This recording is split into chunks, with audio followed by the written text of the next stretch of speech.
la section période de questions des citoyens d'une durée de 15 minutes.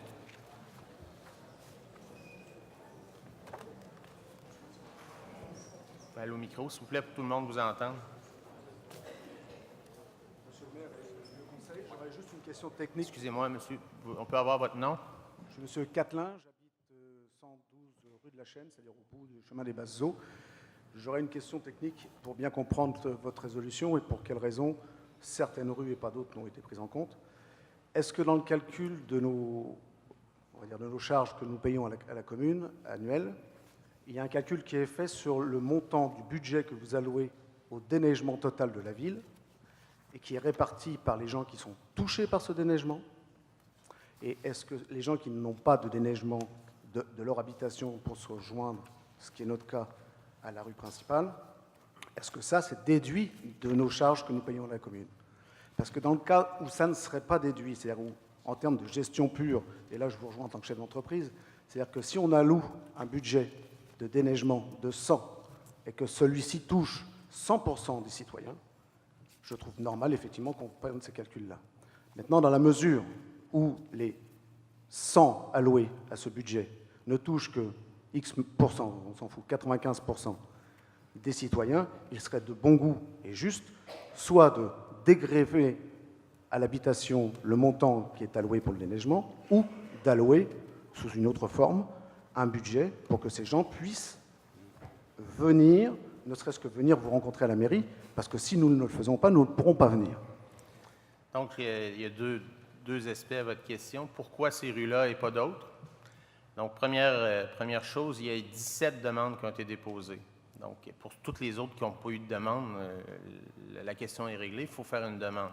Il y en a eu 17, on en retient 11.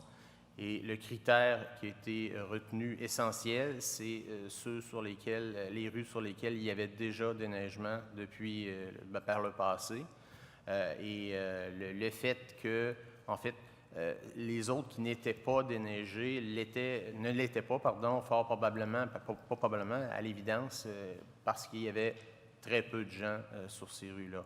Maintenant, il n'est pas dit que dans 3 ans, il ne sera pas possible de modifier les choses. Là, on n'est pas dans l'inconnu, mais on est dans le nouveau.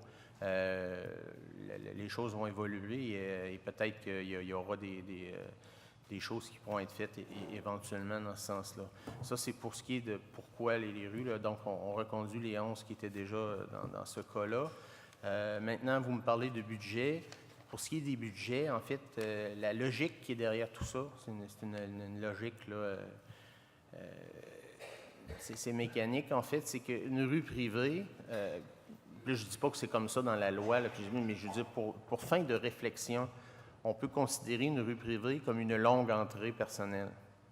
Tout est relatif, évidemment, là, mais s'il y a une personne qui demeure au bout d'une rue privée ou d'une longue entrée, hein, c'est ce qui s'applique, c'est le même raisonnement que pour la plupart des gens qui ont une entrée classique là, de voiture qui est privée. Et donc, on ne calcule pas en fonction de ce qui est privé, mais on fait un calcul pour le déneigement dans l'ensemble des rues publiques.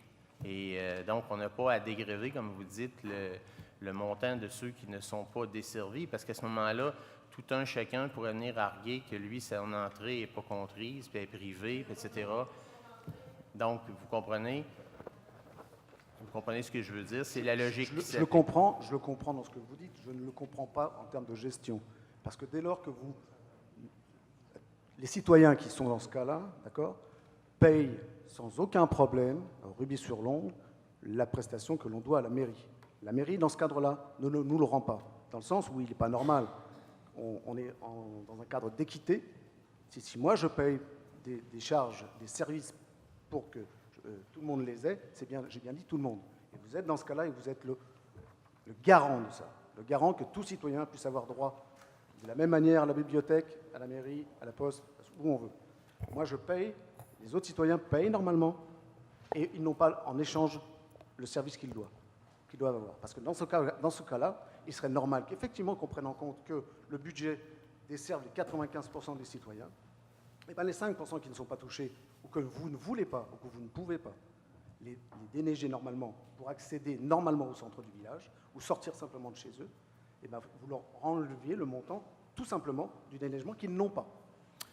En fait, la décision, la discrétion est au conseil, c'est-à-dire que la loi dit que le conseil peut, n'est-ce pas, pas doit, mais peut, procéder à l'entretien et qu'il a de cette discrétion aussi de fixer les montants qui sont qui vont être Monsieur le maire, perçus. je ne me permettrai pas de contrer ce qu'en fait le conseil.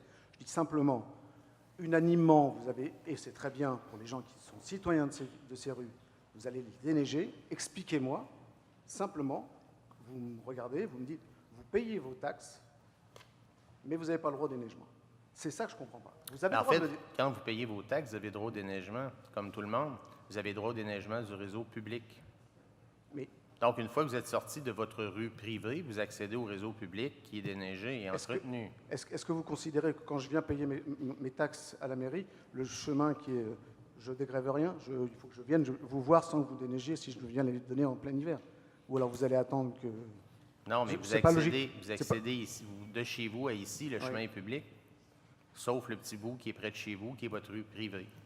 C'est une Et rue. puis, tout à l'heure, j'expliquais, moi, que ma vision des choses à moyen terme serait que, puis je le répète, là, c'est une notion un peu complexe que l'équité, parce que dans ce cas-là, bon, on a parlé d'équité qui s'affronte, puis bon, mais ultimement, on pourrait dire aussi que 100% va être payé par le citoyen. Hein? Là, c'est pas ça ce soir, c'est l'inverse. Là.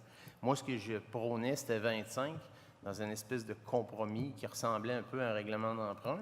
Mais si on y allait avec une charge entière aux citoyens concernés, bien, vous comprendrez qu'à ce moment-là, la Ville ne paierait pas plus pour la rue privée. Là, le Conseil ferait le choix arbitraire de payer 100% pour certains citoyens.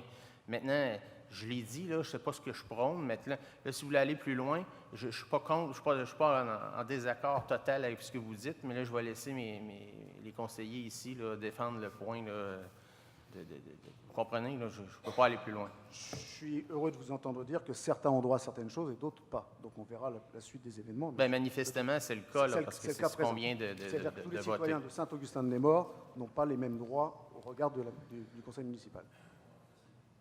Je vous remercie de m'avoir écouté. Monsieur le maire, je voudrais effectivement, ça ne réglera pas votre question, là, mais encore une fois, j'ai devant moi ici, je vais vous lire un extrait du guide qui s'intitule « La prise de décision en urbanisme » du ministère des Affaires municipales. OK? Et tout ça, ça va vous confirmer le pouvoir discrétionnaire qu'a la Ville. Je comprends que le mot discrétionnaire, il est pas, c'est pas égalitaire, hein, par définition. Là. Ça dit que, en vertu de ses pouvoirs, une municipalité peut construire, gérer et entretenir des chemins municipaux, bien sûr. Le recours à ces pouvoirs permet à la municipalité de fixer à l'avance les règles relatives à la gestion et à l'entretien de ces diverses infrastructures. Par exemple, en définissant les conditions pour la prise en charge des chemins privés par la municipalité. Il faut noter qu'il n'est pas obligatoire pour une municipalité d'entretenir un chemin à l'année. Il peut y avoir des périodes pendant lesquelles un chemin est entretenu ou pas. Ça, c'est une autre discrétion. On aurait pu dire, on va faire seulement le déneigement, puis les autres aspects de l'entretien du chemin privé, bien, ça va être à la charge des résidents riverains. En matière d'implantation, là, je parle de la voie privée. En matière d'implantation et de gestion des infrastructures privées, la municipalité peut statuer sur les rues privées selon qu'elle décide de les municipaliser, de ne pas les reconnaître, auquel cas, encore une fois, c'est une discrétion, là, de ne pas les reconnaître, auquel cas la municipalité ne contracte aucune obligation à leur égard. Entretenir une voie privée ouverte au public par tolérance du propriétaire ou de l'occupant sur requête d'une majorité des propriétaires ou occupants riverains. Ça, c'est le cas de la plage Saint-Laurent. OK? Ils vont devoir lever leur interdit de circulation là. Sinon, ils vont ramasser la facture d'entretien, de déneigement de leur chemin.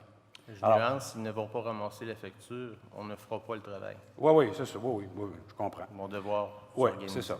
OK. Ils devront effectivement se trouver un fournisseur. Donc, voilà voyez-vous, c'est ce qui encadre la discrétion de la municipalité. Mais je reconnais que c'est pas égalitaire, là, comme par définition. Quand tu exerces un pouvoir discrétionnaire, ben, par définition, 2 secondes, je ne l'ai pas mentionné, je crois, là. Le montant que ça représente, ça annuellement, là, c'est de l'ordre de 175 000 $.